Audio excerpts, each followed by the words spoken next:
práctico que habitualmente lo hacen en el laboratorio.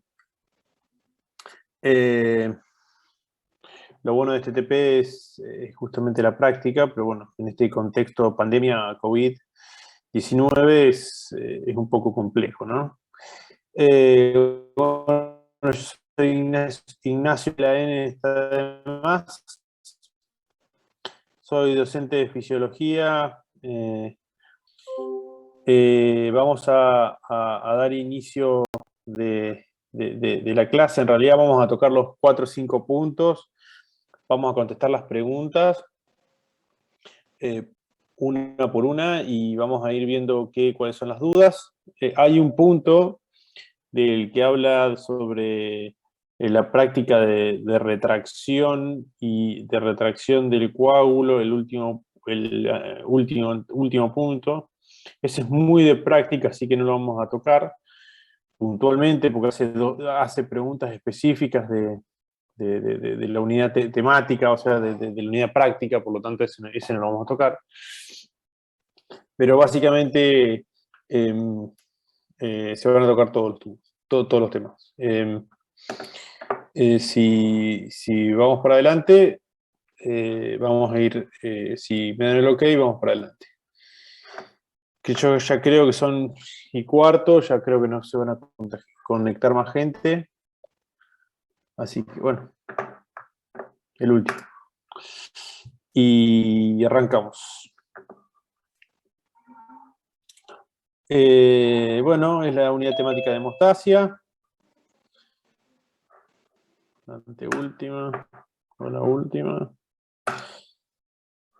Esos son los objetivos de la unidad temática. Básicamente explicar los mecanismos de hemostasia y en qué consiste cada uno de ellos. Conocer la cascada de coagulación. Creo que los 2 temas de hemostasia que usted tiene que conocer es la cascada de coagulación y cómo trabajan las plaquetas.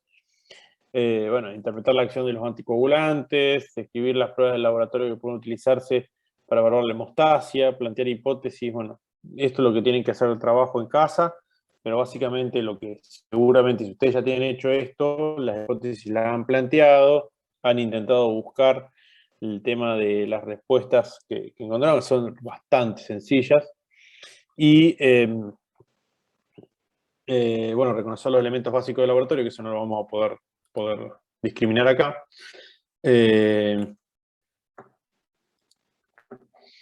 Y bueno, avanzamos. La prueba del torniquete o la del lazo es la primera prueba que se toca.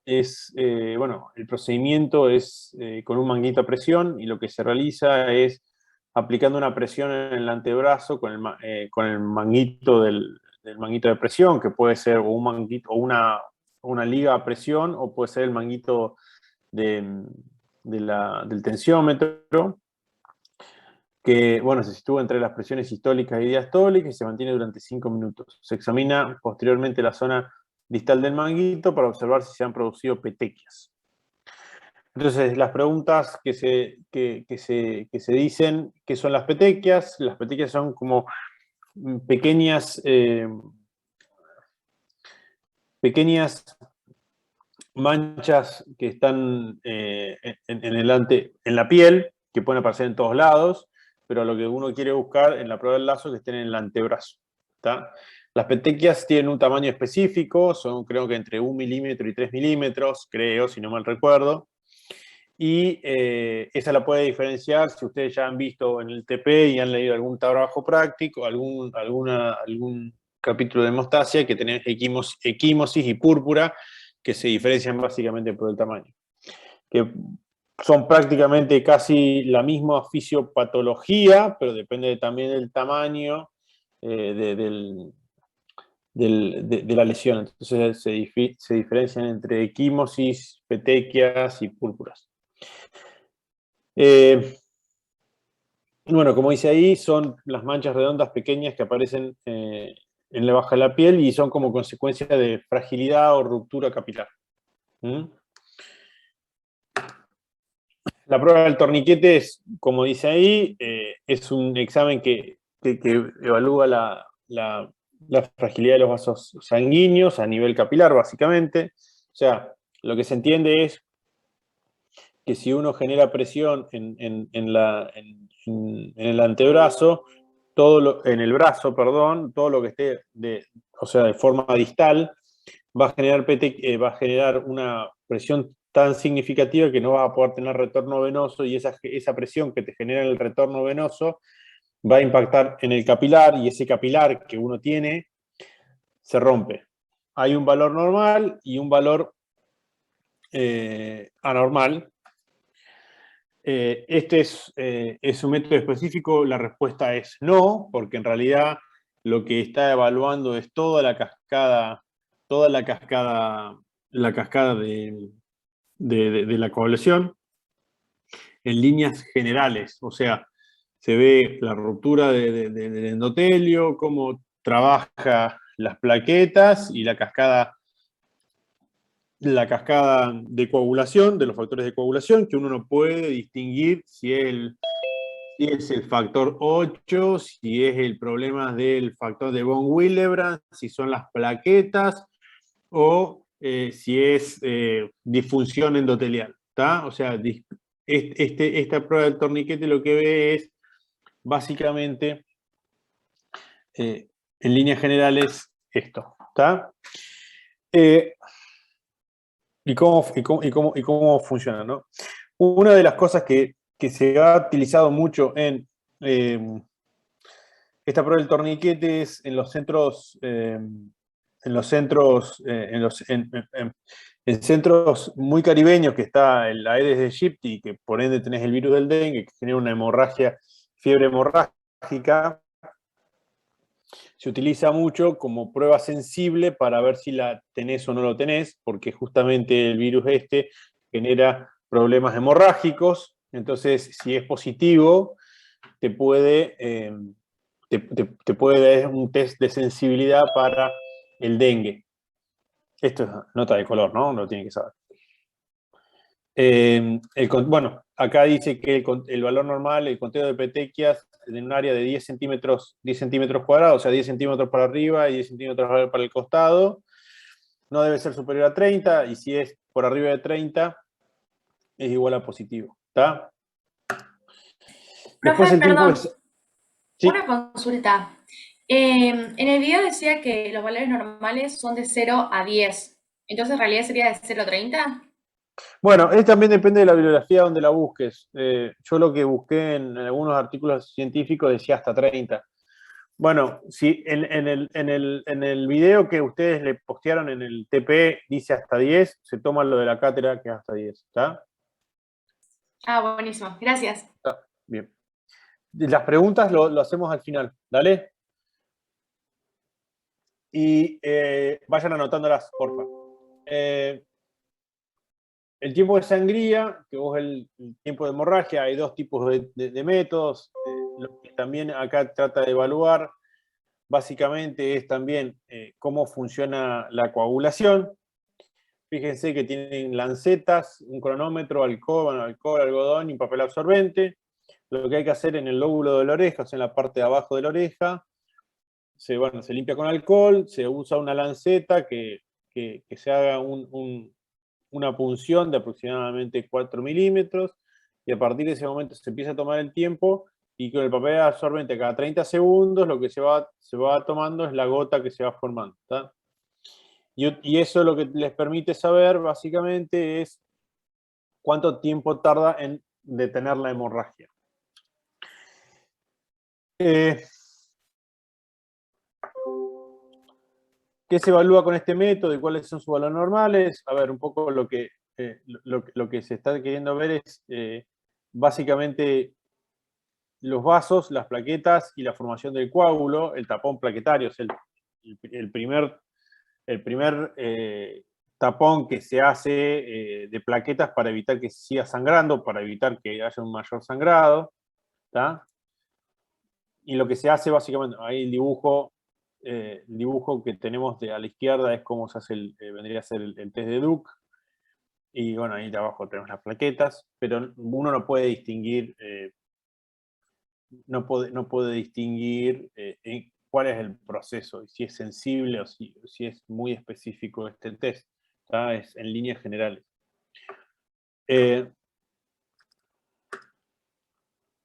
Perdón.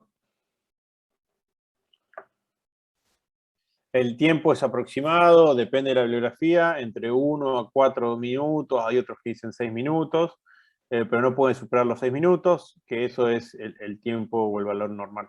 ¿Tá? Después tenemos el tiempo de coagulación de sangre entera, o sea, lo que se hace básicamente es extraer la sangre por punción venosa y retirar la aguja. A ver, se saca sangre, se saca la aguja de donde se extrajo sangre, se comienza a registrar desde ese momento y la sangre se pasa a unos tubos, se llena la cantidad de 0,5 mililitros a 37 grados y a partir de los 3 minutos se mueve suavemente un tubo cada 30 segundos, porque son 4 tubos que se tienen que completar, y lo que se hace es contabilizar el tiempo que tarda, básicamente, hasta verificar la coagulación.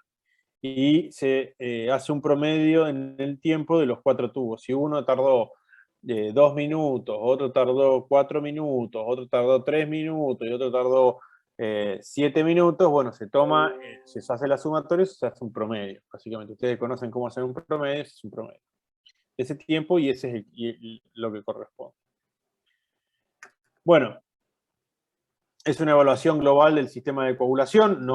Acá vieron que no se está viendo el tapón, el tapón plaquetario. Básicamente es la coagulación puntualmente. Sirve para monitorear algún tipo de tratamiento, como la heparina. Y bueno, se utiliza como screening prequirúrgico. La verdad es que todos estos son test que no se utilizan más, ¿tá? Son como para que ustedes entiendan cómo son los procesos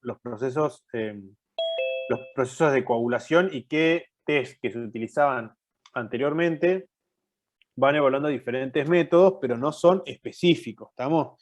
No evalúan qué factor se está evaluando o no evalúa qué tipo de vía en la cascada de la coagulación en la hemostasia secundaria se está afectando, ¿bien?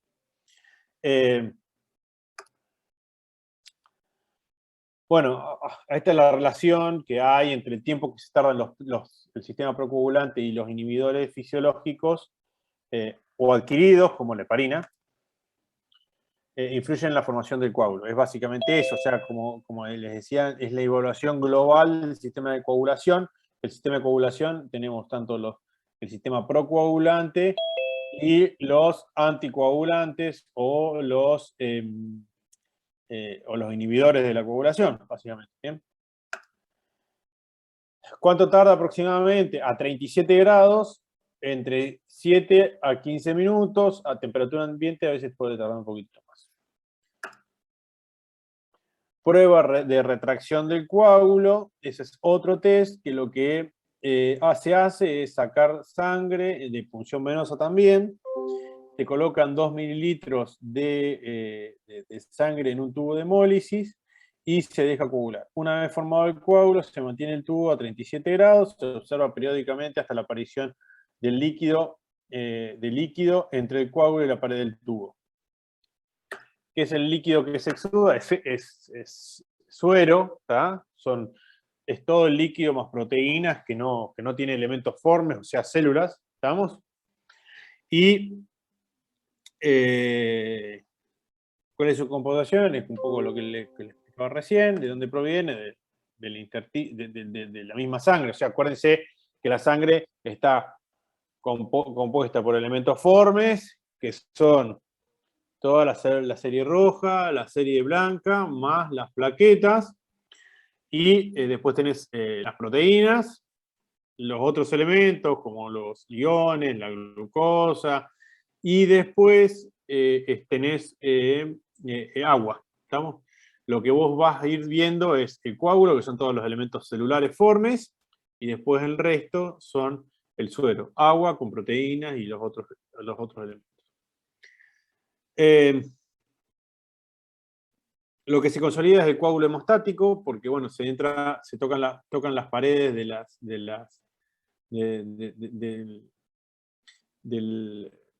tubo del tubo de hemólisis y lo que se hace, se libera una cascada de coagulación, como toda la cascada de coagulación que sucede.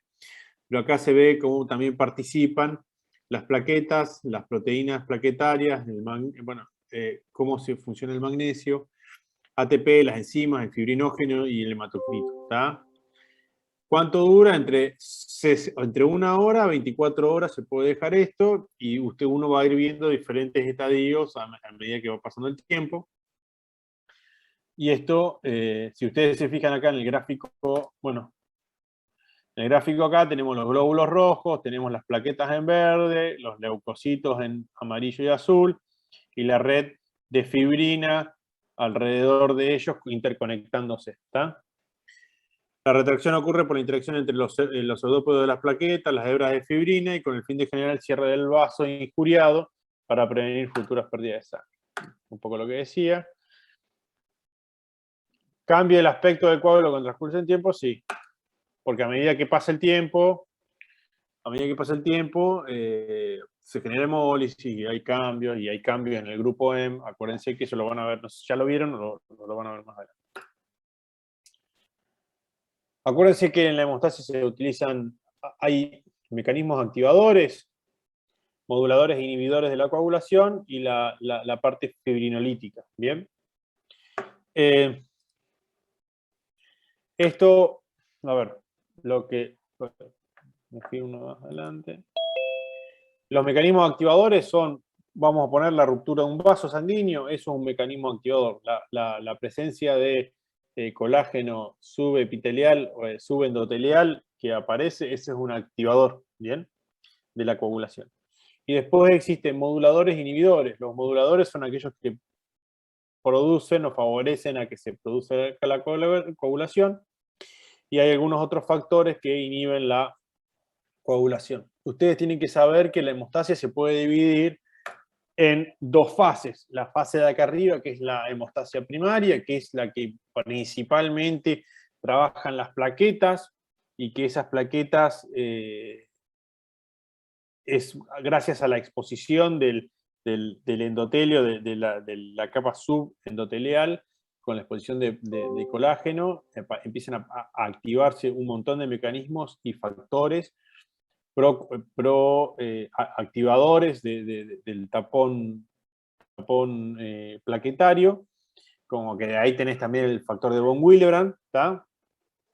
Que es recontra conocido, y empieza a liberarse sustancias de forma parácrina hacia diferentes sustancias. Fíjense que el factor 5, las prostaglandinas se liberan, el fibrinógeno se libera a través de la activación de las plaquetas. Y una vez que se activan todos estos moduladores de la coagulación, lo que sucede es una hemostasia secundaria, que es toda la vía que se hace de cascadas de proteínas y activación de esas proteínas para llegar a que el fibrinógeno se transforma en fibrina, y esa fibrina genera polímeros de fibrina y genera el coágulo de sangre. ¿Bien? Fíjense que si ustedes dividen la cascada de la coagulación, tenemos el fin común, que es el factor 10. El factor 10 activado, que tiene que estar sí o sí presente el calcio, la protrombina a la trombina, y de la trombina activa al fibrinógeno, que se transforma en fibrina, y esta forma la red de fibrina. Y si uno divide en la parte superior del gráfico, uno ve que tenés una vía intrínseca y una extrínseca. La vía extrínseca es toda la que se genera a través de agentes agregados afuera, ¿tá? Y que tenés el factor 7 principalmente, y después la vía intrínseca, que son a través de activación de proteínas, ¿bien? Que ahí tenés el factor 8, el factor 9, el factor 11 y el factor 12.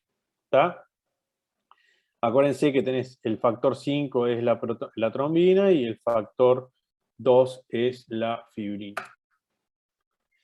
Bueno, y como última parte, la aplicación bioquímico-clínica. Fíjense que este es un coagulograma normal, es lo que se solicita cuando uno pide coagulograma, cuando ustedes lo vayan a pedir cuando ya sean médicos. Fíjense que acá tienen el tiempo de coagulación, que es el método Lee-White. que ese está descrito previamente. Acá tienen después el tiempo de sangría, el método de Duke, ¿está? Y luego empiezan a ver el recuento de plaquetas para saber cuántas plaquetas tenés. Si vos tenés muy pocas plaquetas, el tapón plaquetario no se te va a hacer porque es una cuestión de qué cantidad de plaquetas que tenés. Y después hay dos estudios, que es el tiempo de protrombina, o el TP, y después el KPTT. El TP y el KPTT lo que evalúan son las diferentes vías de los factores de la hemostasia secundaria, la vía extrínseca y la intrínseca, y lo que evalúa el tiempo de protrombina es la vía extrínseca, el 2, el 5, el 7 y el 10, ¿tá? Y la vía intrínseca está medida por la KPTT. La KPTT mide, o sea, el KPTT mide la vía intrínseca, que es el 2, el 5, el 8, el 11, el 9, el 11 y el 12. Estas dos, el TP y el KPTT, se utilizan mucho para ver diferentes medicamentos, como por ejemplo, el KPTT se utiliza mucho para la heparina, que es el que se te prolonga cuando vos le damos heparina a nuestros pacientes, que es un inhibidor de los productos de algunos productos de la vía intrínseca, y después el TP se utiliza mucho para aquellos inhibidores de la vía extrínseca, que tenemos el acenocumarol, que es el más frecuente, o la warfarina. ¿Está? Entonces, con esto básicamente se termina el TP, y ahora dejo a preguntas para que ustedes anoten todas sus dudas y podamos ir cerrando el tema. Bien, abro micrófono y vamos para adelante. Profe, yo no entiendo en la prueba de la retracción del coágulo, ¿por qué se da esa diferencia digamos, del tiempo en que se forma el coágulo? eh, si los tubos siempre están o sea, siempre están en el baño María a calor. ¿Se entiende? Sí, justamente es para darle es para darle, o sea, el baño María a calor a 37 grados, lo que te está tratando de replicar es una temperatura normal del cuerpo, ¿no? Entonces, lo que uno quiere hacer es, si vos le das mucho frío o le das mucho calor, acelerás procesos tanto catabólicos, o sea, enzimáticos, ¿está? O lo enlenteces, ¿bien? Acuérdense de termodinámica, de bioquímica o física, que si vos aplicás más calor o, o más frío, enlenteces o acelerás procesos enzimáticos. Entonces vos lo dejás a 37 grados para tratar de dejar una condición estandarizada y que se asemeje lo más cercano al cuerpo, a la temperatura del cuerpo. Básicamente es por eso. Siempre tiene que estar en calor y ver cómo responde el tiempo de retracción del coágulo.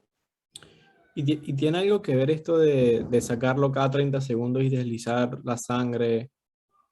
¿O no tiene nada que ver, digamos? No, ¿dónde lo de los 30 segundos? Te estoy compartiendo vos me estabas preguntando la prueba, me preguntaste sobre la prueba de retracción del coágulo. No, me equivoqué. Era la prueba 2, la del tiempo de coagulación de sangre entera. Era esa. A ver.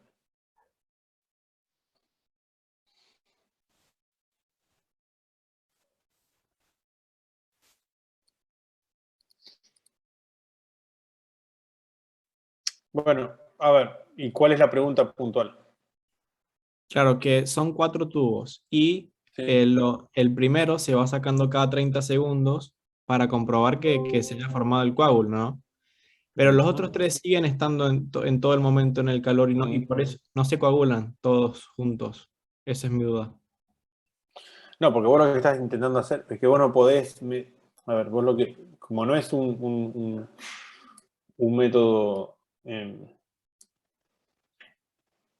estandarizado, o sea, vos con una sola medición no podés sacar una conclusión, por eso sacan cuatro cuatro tomas y se mueven cada tubo cada 30 segundos, ¿está? Se toma el tubo 1 cada 30 segundos y así lo vas haciendo con los 4, ¿me entendés?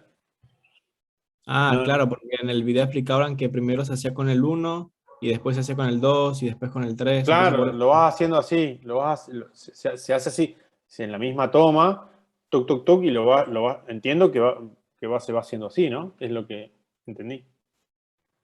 Profe, ¿y por qué varía tanto el tiempo si se supone que la sangre se sacó en el mismo momento? Justamente porque, o sea, capaz que no encontraste eh, tantos factores de coagulación en lo que sacaste, capaz que algo se te coaguló la sangre cuando lo pasaste, por eso se toman varias muestras, ¿me entendés? Para que ese factor de que si, ponele que sacaste un poquito de sangre y la puntita se te coaguló y se entró en el primer tubo, por darte un ejemplo tonto, pero es un ejemplo al fin, vos no vas a tomar como, como un factor como un factor o un tiempo de coagulación de sangre entera ese, porque justamente tuviste un pequeño desperfecto. Entonces, lo que se hace es justamente las 4 para justamente realizar varias muestras y tratar de sacar un promedio. Por eso es la gran variabilidad que tiene, ¿no? Profe, yo tenía la duda, ¿a qué se refería con que si el procedimiento era sensible o no? Sensible es si determina alguna, o sea, lo que te quiere decir si es sensible es si te detecta un trastorno específico de la coagulación. Por ejemplo, tenés déficit de factor de von Willebrand. ¿Este método te sirve para detectar si tenés una alteración del factor de von Willebrand? No, no te sirve. Pero capaz que está alterado, entonces te orienta, ¿está? No es un factor, no es un método sensible que va a decir, ¿sabes qué? Tu problema está en el factor 5 de la coagulación. ¿Me entendés a lo que voy, no? En este caso, entonces, no sería sensible porque evalúa globalmente el sistema de Y coagulación, si no vos, cosas específicas. claro, si vos te pones a ver, fíjate cómo es el método. Vos no estás midiendo específicamente la concentración del factor de von Willebrand, ¿está? Vos estás midiendo, sacaste sangre completa y la tiraste dentro de un tubo. Bueno, ¿en cuánto se coagula? Bueno, y ahí entra la activación de las plaquetas, entra la activación de las plaquetas más la cascada de coagulación, tanto puede ser por la vía intrínseca, como también se pone en contacto con un material extraño, algunos factores de la coagulación, y se empieza a activar la cascada extrínseca. Entonces vos no sabés cuál es la alteración específica y sensible, ¿está? Pero sí te da una orientación muy general de que la coagulación está alterada. Buenísimo. Y tenía una duda más, y era del último punto. Que busqué a qué se llamaba un coagulograma completo, pero me aparecieron como distintas cosas, entonces no me quedó bien claro. El coagulograma completo el que tenés ahí. Ah, ¿es este entonces? Sí. Ah, buenísimo. Gracias. Profe, Sí. el suero que queda después de esperar sería un sobre nadante. Claro, si vos lo dejás y te dejas el botón, lo que vas a encontrar, y si después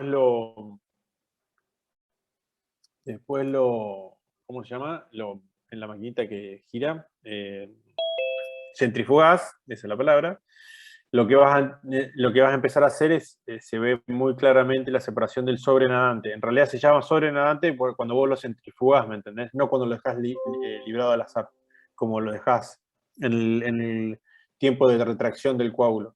El sobrenadante lo que hace es, con la centrifugación, lo girás a un cierto velocidad para que todos los elementos más pesados, llámense células, ¿tá? células, o sea, células de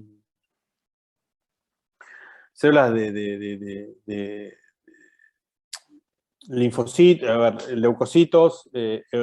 leucocitos, hematíes y las plaquetas, que son elementos mucho más pesados, vayan al botón del tubo y todo el resto quede arriba. Entonces, por eso vos lo llamás sobrenadante. Por eso lo llamás sobrenadante. En este caso no lo llamarías sobrenadante porque vos no lo centrifugaste, ¿me entendés? Si lo centrifugaste, queda como sobrenadante. Ese es un término igualmente, de todas formas, muy bioquímico.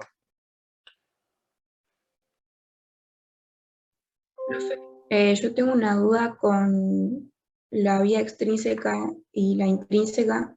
No entiendo, digamos, por qué se le llama así y por qué cada factor, o sea, determinados factores son intrínsecos o extrínsecos. Porque Básicamente es en por cómo se libro- activa. Básicamente es por qué se activa o cómo se activa. Si vos ves la vía intrínseca, es activación molecular de proteínas, ¿está? Entonces, hay algo que produce la activación del factor 12, que ese factor 12 se provoca que el factor 12 activado active al factor 11, que se transforma en factor 11 activado, a través del calcio, el factor 9 más el factor 11, el calcio hace que el 9 se active y así sucesivamente. ¿Está? En cambio, la vía extrínseca es mucho más directa porque lo que te está generando ahí es a través de un traumatismo. La generación de algún traumatismo te hace que se te active una cascada de coagulación a través de las proteínas que son sensibles a diferentes estímulos. En este caso le ponen el ejemplo del traumatismo, entonces eso es una vía extrínseca, por fuera de la sangre. ¿Está? ¿Se entiende más o menos? Una se activa porque se rompió un vaso, como la vía extrínseca, y la vía intrínseca no, es propiamente de la activación de las mismas proteínas de hemostasia, o de la coagulación. Que todas terminan en el factor común, en el mismo lugar, ¿no? En la vía común, que es el 10, que es para generar la fibrina. Es las diferentes vías de activación, básicamente, para que entiendas. Buenísimo. Gracias. Profe, Sí. yo tenía una duda, no sé si lo pudo, o sea, si lo explicó, pero justo se me cortó en esa parte. ¿Por qué el cloruro de calcio, si es procoagulante, en los resultados de laboratorio, aumentó el tiempo de coagulación y no lo disminuyó? ¿En dónde leíste eso? No lo vi. ¿En No, dónde? en el cuadrito del laboratorio, en el cloruro de calcio, que es el tubo 8, el coágulo se forma en 8 minutos. A ver. Vos estás hablando Y del en TP, ¿no es teoría, cierto? sí, sí.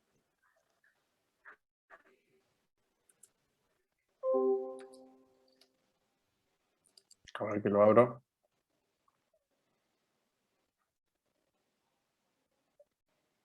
¿Y dónde dice que se forma? Pues eso lo tenía que completar. Eso en realidad lo tienen que hacer ustedes en el laboratorio.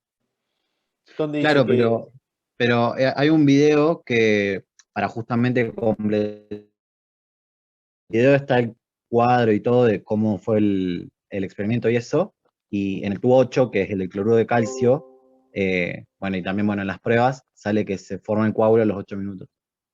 en el resultado de la coagulación, el mecanismo in vitro, la aceleración o retardo?